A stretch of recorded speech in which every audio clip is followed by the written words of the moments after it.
السلام علیکم۔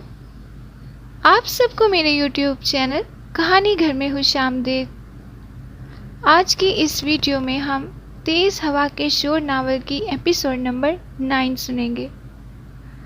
وہ کپ اس کی طرف بڑھاتے ہوئے بولی، بس یہ واحد وہ شخص تھا جو میری تعریف کرتا ہے، ورنہ تو لوگ مجھے دور سے دیکھ کر ہی راستہ بدل جاتے ہیں۔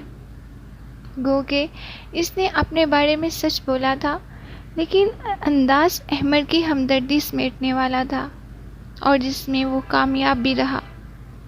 احمد اس کی پیٹھ پر ہاتھ مارتے ہوئے بولے، چھوڑو یار، کتنی بار کہا ہے لوگوں کی پرواہ مت کیا کرو، کس قدر مکار ہے۔ اس نے جل کر سوچا اور اٹھ کر جانے لگی تو احمد نے اسے پکار دیا، تم کہاں جا رہی ہو؟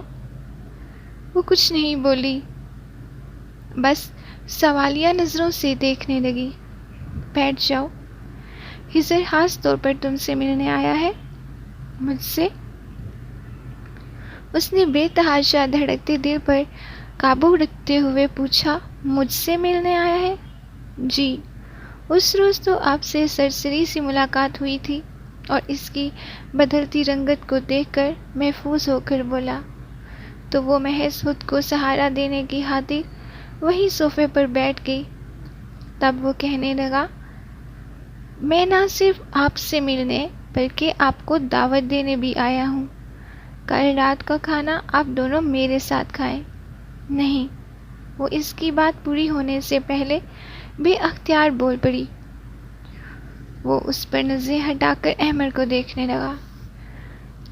اصل میں جیا کی طبیعت کچھ ٹھیک نہیں ہے۔ احمد کا معذراتی لہجہ اسے قطعی پسند نہیں آیا تھا۔ پھر یہاں سے جانے کیا ارادہ کر ہی رہی تھی کہ احمد اٹھتے ہوئے بولے، بہرحال مجھے تمہاری دعوت دل و جان سے قبول ہے، البتہ تم جیا کو آمادہ کر لو تو ہم تمہارے گھر آ جائیں گے۔ لیکن ابھی تم کہاں جا رہے ہو؟ سگریٹ؟ غالباً میں سگریٹ اپنے کمرے میں بھول آیا ہوں۔ احمد اٹھ کر کھڑے ہوئے اور چلے گئے۔ اب وہ بہت بے تکلفی سے مسکرایا۔ کس قدر ذلیل انسان ہو تم، وہ تلخ ہو کر تعصب سے بولی۔ اس شخص کے ساتھ دھوکہ کیا جو تمہارے بارے میں کوئی غلط بات تک سننا نہیں چاہتا، گویا تم اسے میرے خلاف بہکانے کی کوشش کر چکی ہو۔ وہ اتنی ڈھٹائی سے ہنس کر بولا کہ اس کا دل چاہا کہ کوئی چیز اٹھا کر اس کے سر پر دے مارے۔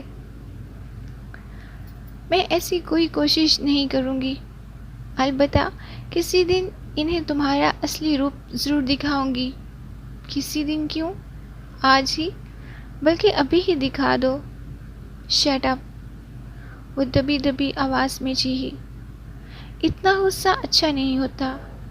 اس پر ردی برابر اس کی باتوں کا کوئی اثر نہیں ہو رہا تھا۔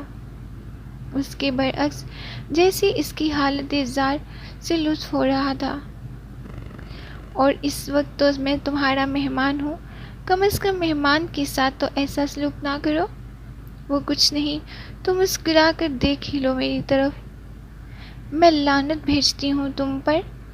اس وقت احمد آ گئے، کیونکہ وہ دروازے ہی سے کچھ کہتے ہوئے آئے تھے، اس لیے اس کی بات سن کر وہ ضرور پوچھتے کہ تم لعنت کس پر بھیج رہی ہو، لیکن شاید وہ بے دہانی میں آئے اور ان کو نہیں آواز گئی۔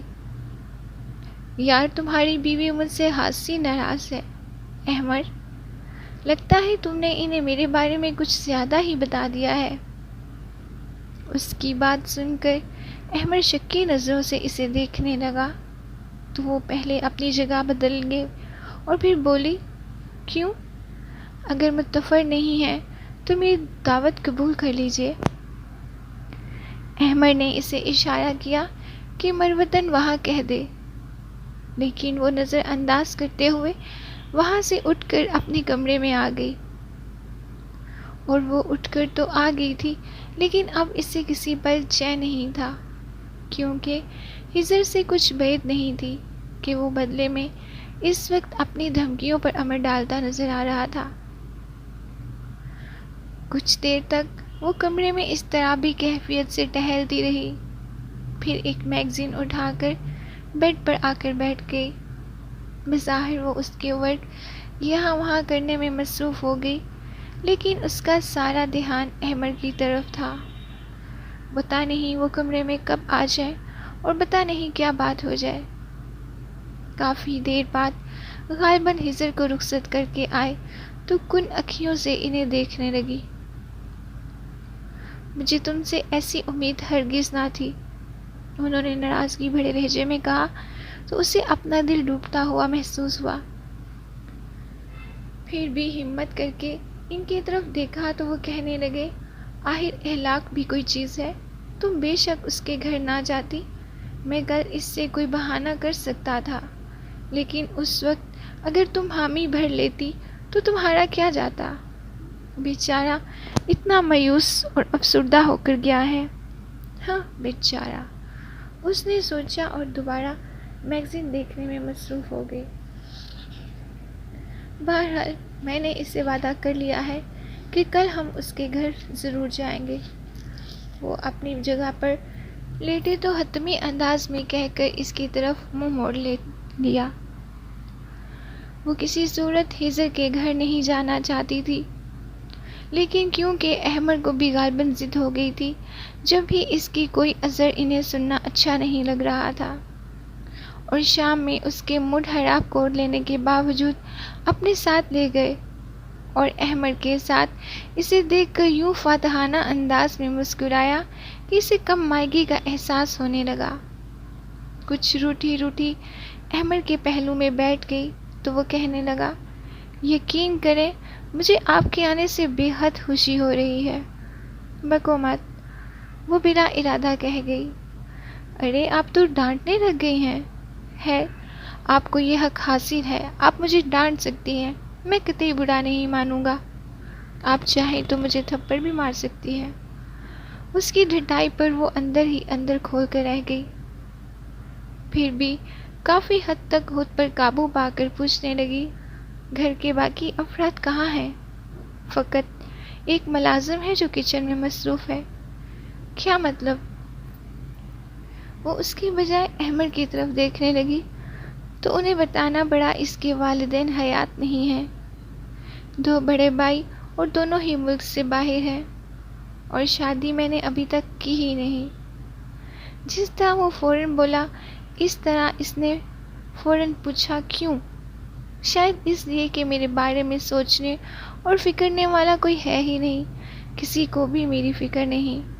والدین کے بعد یہ کام بھائیوں کو کرنا چاہیے تھا، لیکن وہ دونوں اپنی اپنی دنیاؤں میں اتنے مست و مگن ہیں کہ ان کو میری پرواہ ہی نہیں۔ ہاں البتہ کوئی بہن ہوتی تو شاید میرے بارے میں ضرور سوچتی۔ بات کے اختتام پر وہ ہلکے سے مسکرایا، تو بس ایک پل کو اسے اس کی مسکراہٹ کے پیچھے ایک دکھ کی جھلک نظر آئی، جو غالباً احمر نے بھی کبھی اس سے محسوس کی ہوگی۔ یار میں آیا ہوں نا، کہو تو ابھی تمہارے لیے کوئی اچھی سی لڑکی ڈھونڈ دیتا ہوں۔ اچھا، وہ ہنسا، صرف بینڈ بجوانے کی بات نہیں بنتی، اس کے لیے ایک لڑکی کا ہونا بھی بہت ضروری ہے۔ لڑکیوں کی کیا کمی ہے؟ البتہ اگر تم اور کوئی آئیڈیل بنا رکھا ہے تب مشکل ہے۔ آئیڈیل تو نہیں بنایا، بس سوچتا ہوں لڑکی اچھی اور سلجھی ہوئی ہو۔ وہ بات کرتا ہوا اٹھ کر دیوار کے ساتھ رکھے شو پیس کے پاس چلا گیا، اس کی دراز میں سے غالباً سگریٹ کا پیکٹ نکالا، اور جب پلٹا تو پوچھنے لگا، کیا تمہاری کوئی سالی وغیرہ نہیں ہے ہجر؟ ہجر وہ پوری قوت سے چیخ کر اس کی طرف دیکھنا چاہتی تھی، لیکن آواز کہیں الگ سے اٹک گئی۔ احمر بڑے اطمینان سے اس کی بات کا جواب دے کر کہنے لگے، مجھے خیال ہی نہیں آیا، ببلی واقعی بہت اچھی اور سلجھی ہوئی لڑکی ہے، اور تمہارے لیے بالکل ٹھیک رہے گی۔ احمر، اس کی قوت برداشت جواب دے گئی، اور وہ ساری مسلطیں بالائے طلاق کر کے اٹھتے ہوئے بولی، میں یہاں ایک لمحے کو بھی نہیں رک سکتی، پلیز آپ ابھی گھر چلیں۔ کیا ہو گیا ہے تمہیں؟ احمر نے اس کی کلائی تھامنے کے لیے ہاتھ آگے بڑھایا، لیکن وہ 2 قدم پیچھے ہٹ گئی۔ بس اب آپ یہاں سے چلیں۔ لیکن کیوں؟ مجھ سے پوچھ رہے ہیں۔ کیا آپ کو ذرا احساس نہیں کہ آپ کیا کہہ رہے ہیں؟ ایک آوارہ اور لوفر شخص کے ساتھ میری بہن کا نام لیتے ہوئے آپ کو ذرا شرم نہیں آئی؟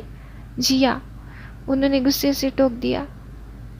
کہنے دو یار، ٹھیک ہی تو کہہ رہی ہے، وہ آگے کرتے ہوئے بولا تو اس کی بات نظر انداز کرتے ہوئے احمد سے کہنے لگی، آپ یہاں بیٹھنا چاہتے ہیں تو شوق سے بیٹھیں، لیکن میں جا رہی ہوں۔ اس کے ساتھ ہی وہ کمرے سے نکل گئی۔ گیٹ سے نکل ہی رہی تھی کہ احمد کے تیز قدموں سے چلتے ہوئے اس کے پیچھے آ گئے۔